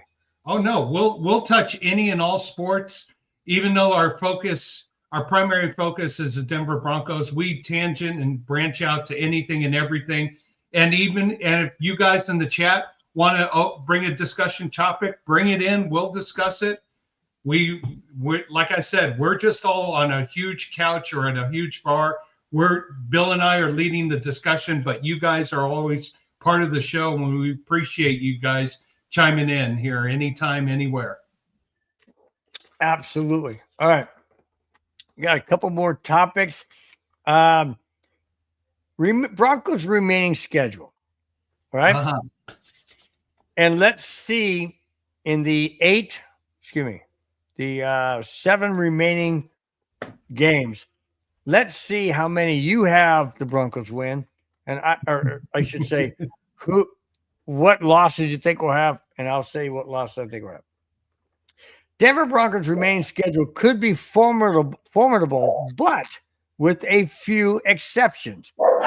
We have the Chiefs this Sunday, the Redskins, Commanders after the bye, Raiders on the road, followed by Packers, Jaguars at home, and finish with the Chiefs on Christmas Day and home against the Chargers. Of those games spent, who do we lose to if we lose to any of them? Well, come on. It's obvious. We're going to be losing on Christmas night in Kansas City. You really think the NFL, the National Favoritism League, is going to let the Chiefs lose at home on Christmas? No. You want to know what's going to happen? We'll be ahead. We're cruising. All of a sudden, some weird, strange call is going to happen. Casey gets the ball and wins by a field goal. It's going to happen. We talked about this, Bill, during the off season in the summertime, and we went through all the games, and I had said, hey, Clayton, how you doing? Clayton, hey, guys. Say, hey, what's up? He's going to tell everybody, hit that like button. He will. But there it is. Smash that like button and share, guys. Absolutely. So I had said, and I had made a bold prediction that we would go 14-3 this year. We went through every game. So far, I've only gotten 2 games wrong. I thought we would beat Indianapolis and lose to Philadelphia. Other than that, we're on target. The thing that is concerning for me is so far right now, teams with a 500 record or above, we're 1-2 against. We're 7-0 against teams with a below 500 record. So that's the thing. So going the rest of the way, I have us beating KC. I have us going to Washington and winning. I have us going to Las Vegas and winning. I have us beating Green Bay and Jacksonville at home, losing on Christmas Day against the Chefs, and then winning last week at home against the Chargers. I'm still on target for a 14-3 finish. Well, I cannot quite agree with that. I have us beating the Chiefs this Sunday, beating the Commanders in Washington, beating the Raiders on the road, followed by losing to the Packers at home. Really, the Eagles just took care of the Packers in Lambeau. I'm just saying that's my upset game. Beating the Jaguars, losing to the Chiefs on Christmas Day, and beating the Wagoners, which I call them the Chargers. I mean, they're known the Chargers. I call them the Wagoners because people jump on when they win and jump off of others. Anyways, at home to finish the season. So I have them going what? 2 more losses. That's 13 4. So and 4. I have 12-4. 13 and 4 games. Yeah. I'm sorry. Forgot. Jeez. Okay. you have a 15-3. No. What do you have? 14-3? Yeah, 14-3. By the way, 13-4. Read this. D-Bolai says, now I'm about to unsubscribe to every other stream. You guys is all I need on my off time. But question, do you guys stream every day? If not, what time? Hold on first. Hold on. Let me get past that first comment. I'm about to unsubscribe to every other stream because you guys is all I need on my off. Wow. Thank you, D-Bolai. Wow, D-Bolai. Okay, we do not stream every day, but we do every Friday. Every Friday, 5, 6, 7, and 8. Pacific, Mountain, Central, and Eastern time zone. 5, 6, 7, and 8. We will always be here. If not, we will tell you ahead of time if we're not going to be here. Like I mentioned, are we doing the Friday after Thanksgiving? We will let you guys know. We will not keep you in the dark. We will let you guys know. D-Bolai, you have made my night. You have made my night for sure. Thank you so much for your support. Absolutely. Totally appreciate it. Thank you so much. And D-Bolai, we do have the occasional special Monday shows. Wow. He wants to get his friends to subscribe. Thank you so much. Please. My goodness, man. My goodness, man. I'm speechless. I'm absolutely speechless. You guys in the chat are overwhelming. D-Bolai, what is your beer of choice? We're always curious about that. I'm a Kona, such as the name. I'm a Kona brewing guy. Bill oscillates between a few. What's your beer? I drink Bronco beer. No, I'm just kidding. Yeah. Mm. Uh, But this game this week is going to be the stepping stone to the rest of the season, because what is the biggest challenge is when we get to November and December, traditionally the Chiefs don't lose, traditionally. So that's why this is going to be a huge game for us coming up. all right, I'm gonna go back to what Clayton said a little bit earlier. It says Clayton said Bo Nix is gonna win this game for us with his legs and his arm. Let me ask you a quick question, Clayton, directly to you or anybody else in chat. Bo Nix's arm hasn't really been that accurate because of his feet.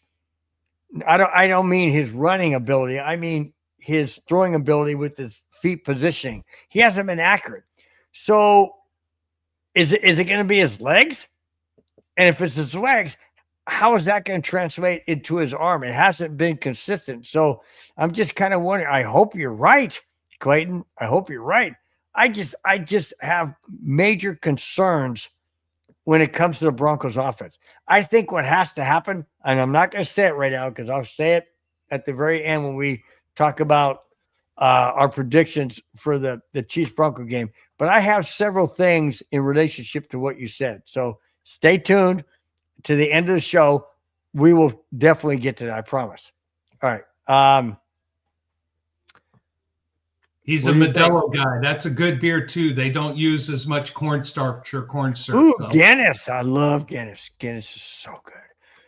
Do you like, you don't like dark beer though, do you? Because I drink one and my stomach I get bloated right away. So I'm kind of on the Pilsners and the lagers. Love Guinness. The reason why I like Guinness, well, I'm half German, so I like the darker beers and more robust beers. I don't like a whole lot of IPAs. I've dabbled in them a couple of times. I'm not a fan of, but Guinness it's so smooth. It's creamy. It's the kind you want to sit back with a nice fireplace in your house, sitting back with your wife, just cuddling up next to you, drinking a nice. All right, I'm out of here. La la la la. Bronco E. Bill, Big E Bronco, what's happening? Big E Bronco, I haven't seen you in a while, dude. What is up, dude? Oh my gosh, glad you're in the chat, my friend. Glad to see you. Absolutely. Let's see. Anything else you want to hit before we get the next one? Let's go to the next topic. Right, here we go. Okay. Broncos odds of winning the playoffs. And this is interesting. The playoffs, you mean? Odds of making the playoffs. Okay? Percentage wise. Not betting wise, just percentage wise. The Denver Broncos are 8-2 and sitting atop the AFC West and currently second in the playoff bracket as of now. According to ESPN, their chances of winning the division are 44.6%. That's not even 50%. They're 8-2, and they're not even 50% of winning the AFC West. Why? Because you have the Chargers and the Chiefs right behind them. Hang on. Mm-hmm.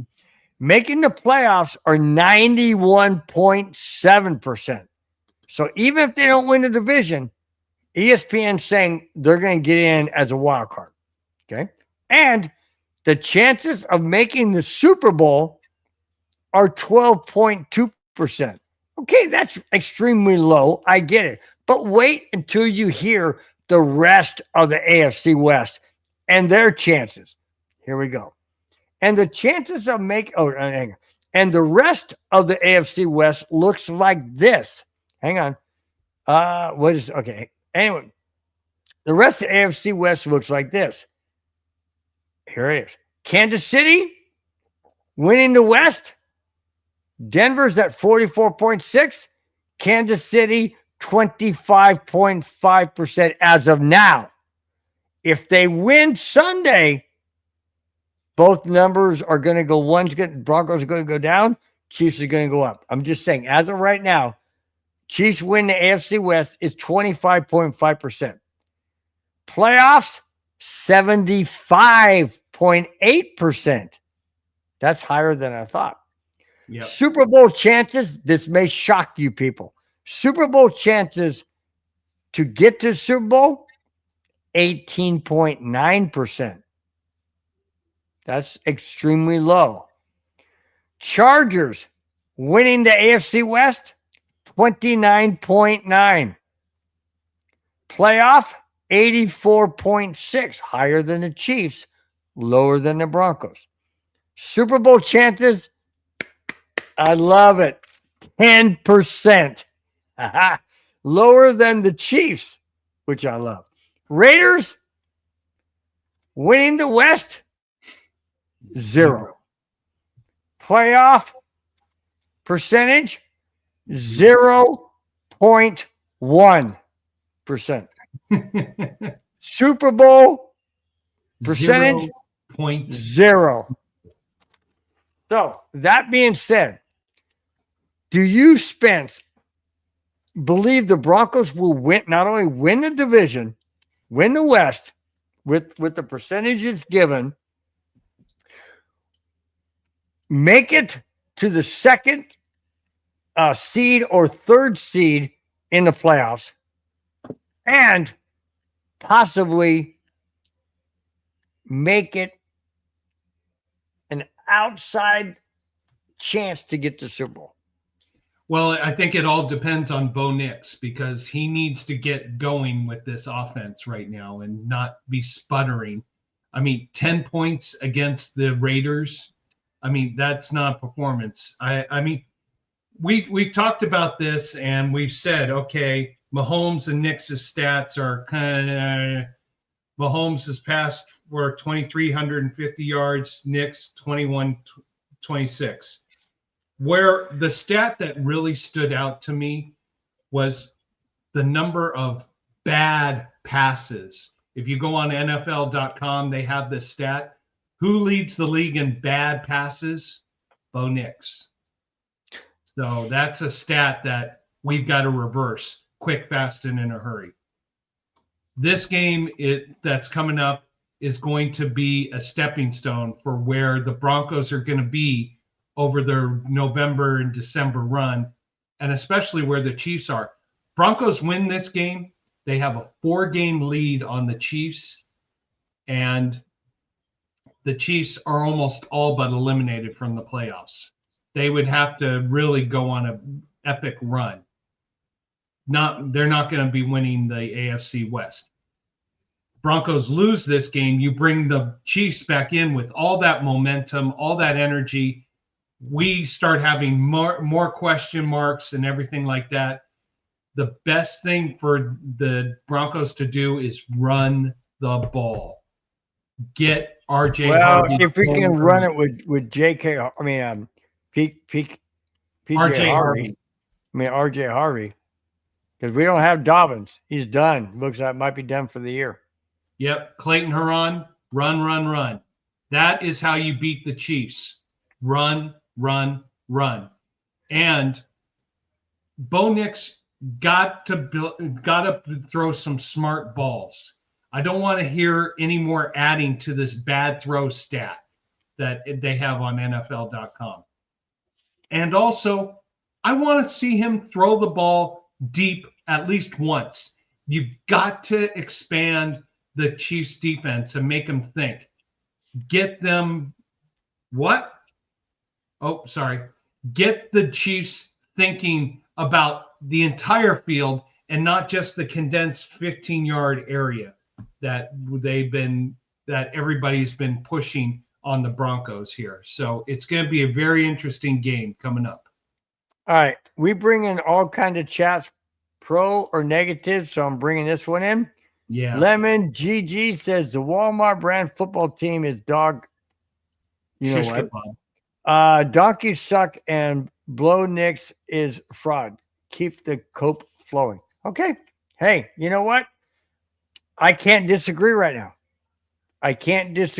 Because Bo Nix hasn't proven that he can be what he was last year.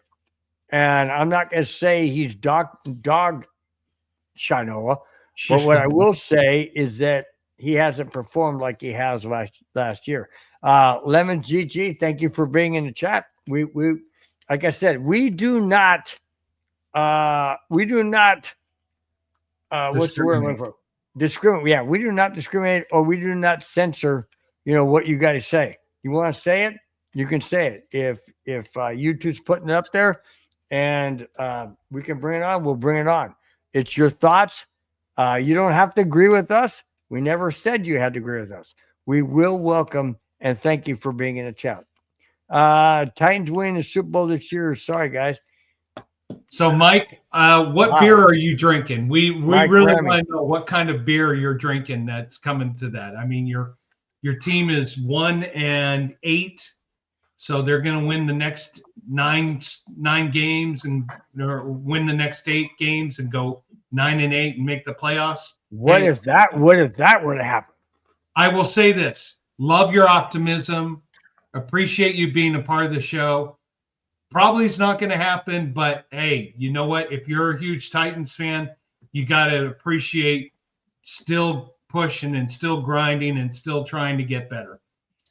Hawaiian Bronco. Are you from Hawaii? Are you from Hawaii, or are you living in Hawaii now, or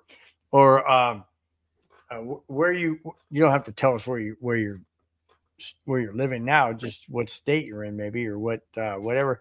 But that's also says Hawaiian Bronco. It all comes down to Bo. Yes, it does. Yep. It does. And Thank you so much I for am being in the chat. Hawaiian Bronco, I'm a huge Kona Brewing fan. Definitely love the Big Wave, the Longboard. Tried all their products. They don't use any cornstarch or any corn syrup.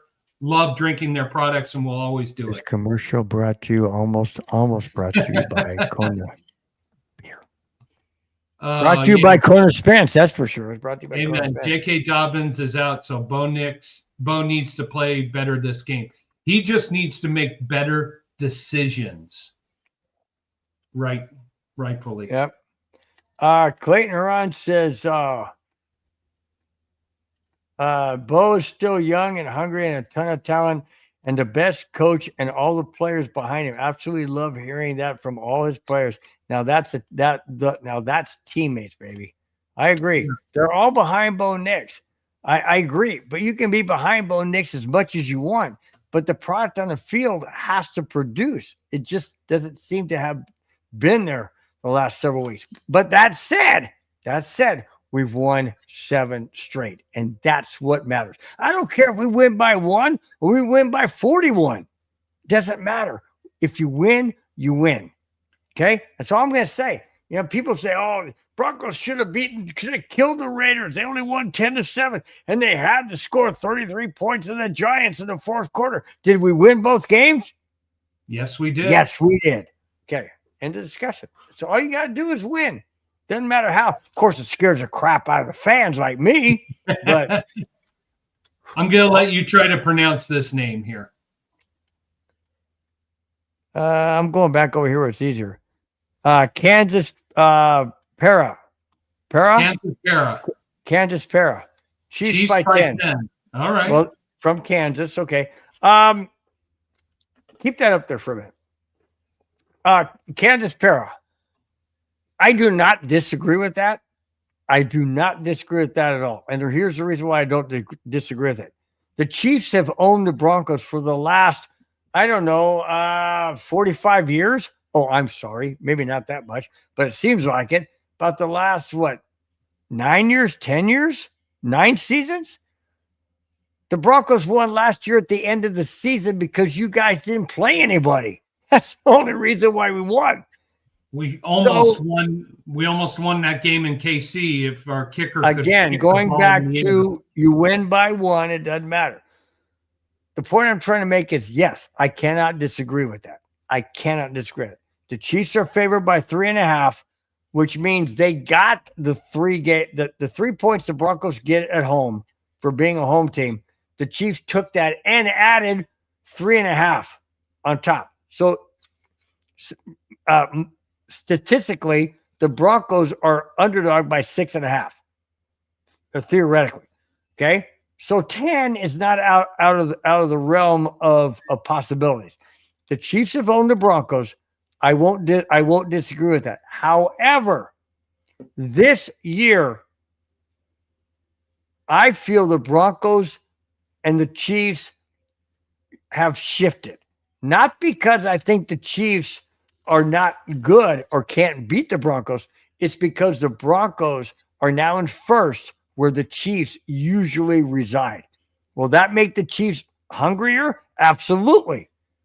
But will it make the Broncos hungrier to stay where they are?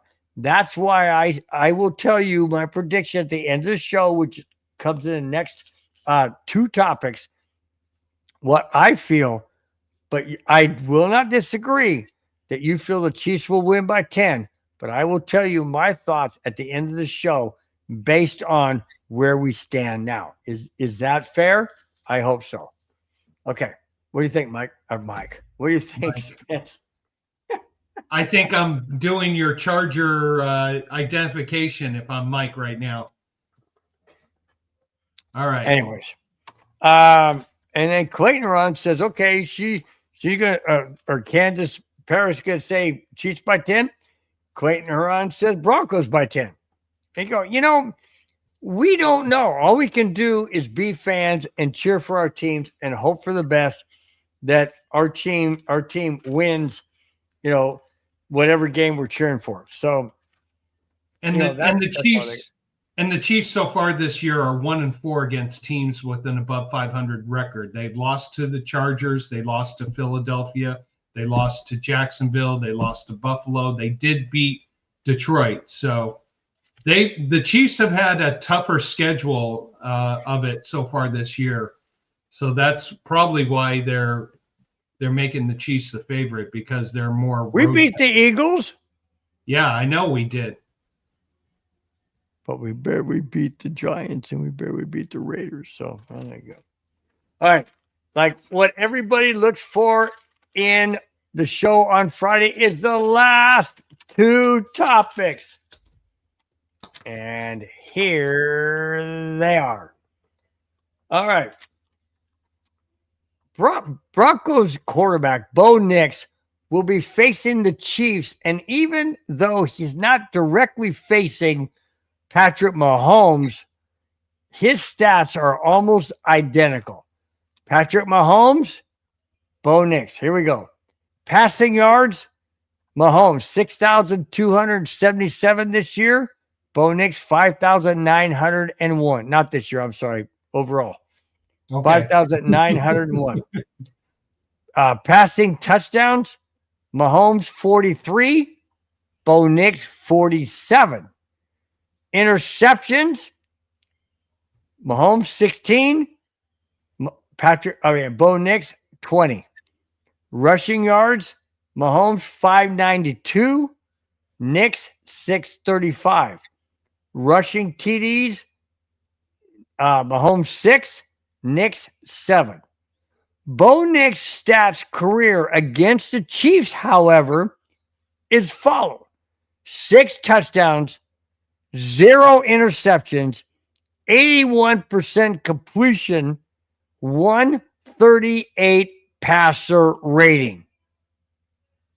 What I just read to you from the NFL stats, are the Broncos still 3.5 underdog with the stats of 6 touchdowns, 0 interceptions, 81% completion rating, 138 passer rating for Bo Nix against the Chiefs all time. What do you think, Spence? I think the reason that the Chiefs are the favorite is they're the AFC defending champion. They have the mojo that the Broncos need to take over. And the Broncos, honestly, offensively, have not looked strong. The defense has been doing their job.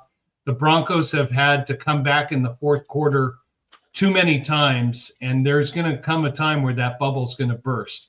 I still like that the fact that we had 10 days between our game with the Raiders and this game to get stuff organized, to figure out our problems. The stats that you read is over the past year and a half between Bo Nix and Mahomes. So far this year, they're comparable, but Mahomes has got 17 touchdowns, 5 interceptions this year. Bo Nix, 18 touchdowns, 8 interceptions. The big difference is in passer rating. Mahomes so far this year, 98.2. Bo Nix, 85.7.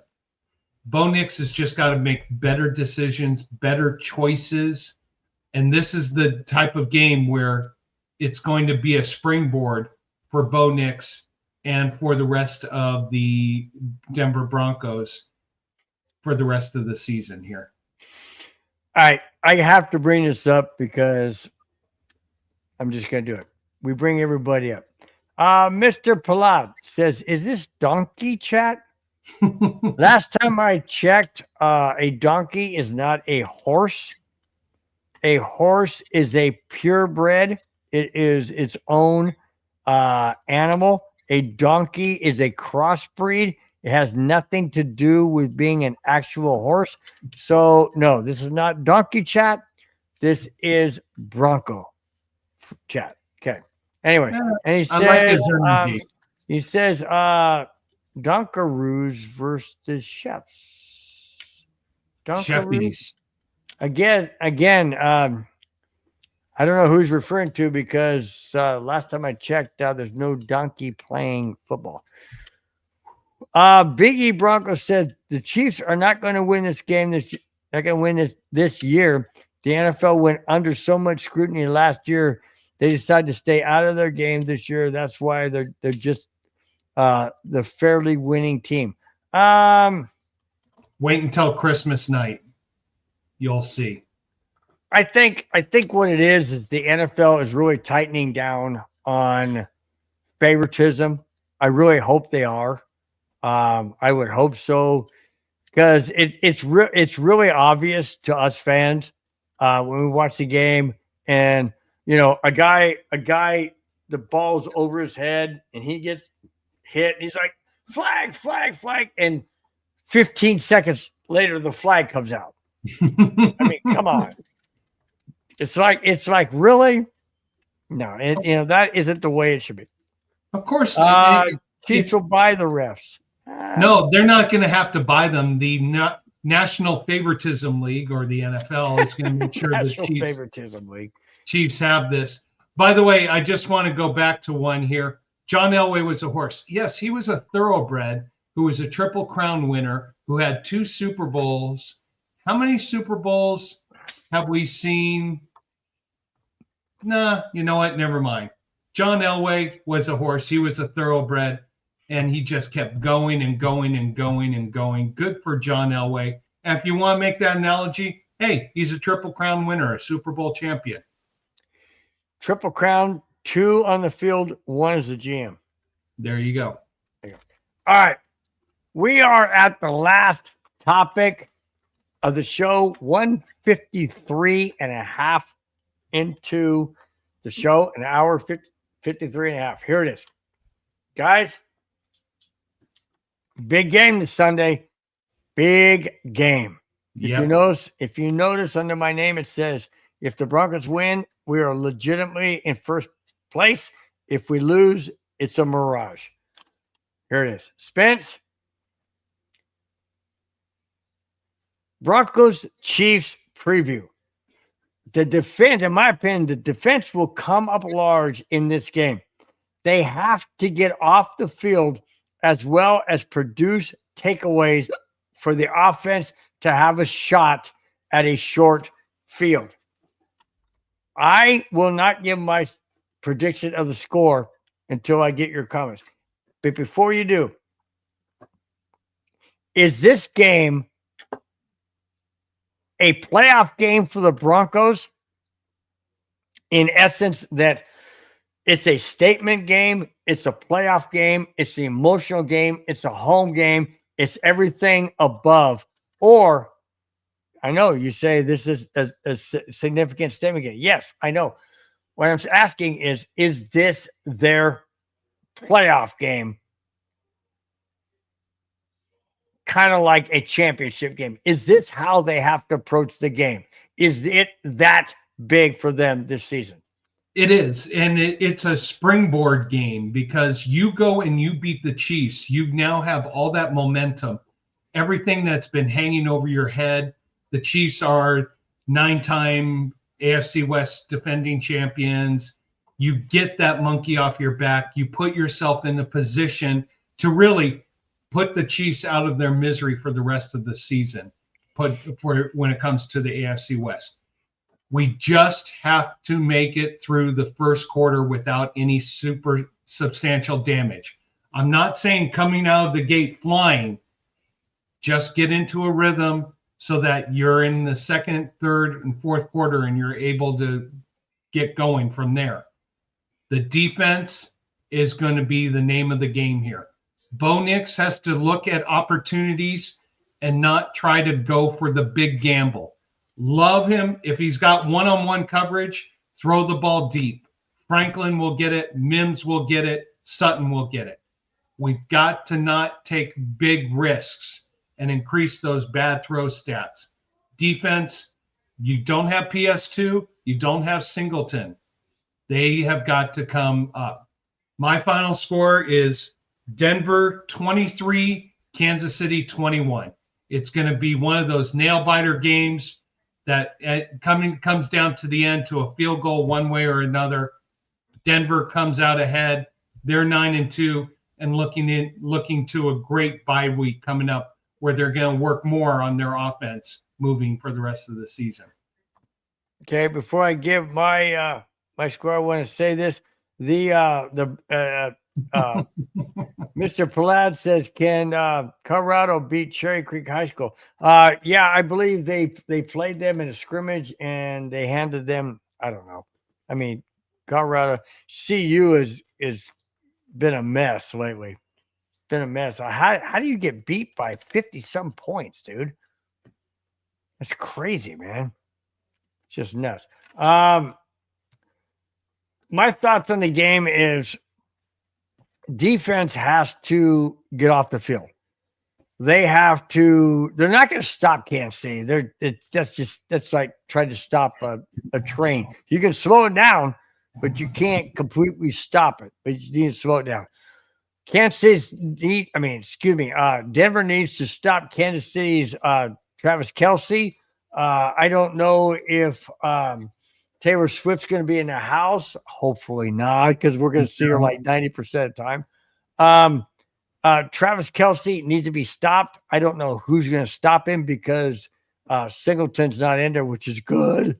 I hate to say that. I know he's going through the cancer recovery and everything, but he couldn't cover my grandmother who's 97. So somebody has to cover Travis Kelce. You have to look out for the wide receivers. Patrick Mahomes likes to run. The Broncos defense has to be at their best. Absolutely has to bring their A game, period. Triple A game. They have to be on their best. Bo Nix has to quit trying to force passes into double coverage. Absolutely quit looking at double coverage. If you're looking at double coverage, that means somebody else is open. So open your eyes, dude. Move your head. See where the open receiver is. Don't take chances. The Broncos have to be methodical. Run the clock, run the ball. Hopefully, PJ Harvey can run the ball consistently. And we also have McLaughlin. So hopefully those two can run the ball and make an impact. If that doesn't happen, the Broncos are in trouble. We cannot have a shootout with Patrick Mahomes. That's not going to work. If the Broncos defense plays like the Broncos defense has in the past 7 wins, the Broncos will come out on top. I have the final score as this: Kansas City 24, Denver 26. Okay, good. I knew I threw out a scare there for you. I knew I did. But I thought about it, and I thought, you know what? I don't believe Denver's offense is going to score 26 points, but I do believe okay, let me rephrase that. I don't believe the Broncos are going to move down the field, 80 yards, 75 yards, 65 yards, and get scores. I think the defense has to put the Broncos in a position where they only have a short field like 45 yards or 55 yards or 35 yards because of a turnover to get points. that's how I think the Broncos are going to score. If they have to go 80, 90, 95 yards to score a touchdown, I don't see that happening based on the last 7 games that the Broncos play. Taking out or throwing out the game against the Cowboys because the Broncos look great on offense there. Taking that out, the other games, if the Broncos play the way they did in those other games, not going to happen.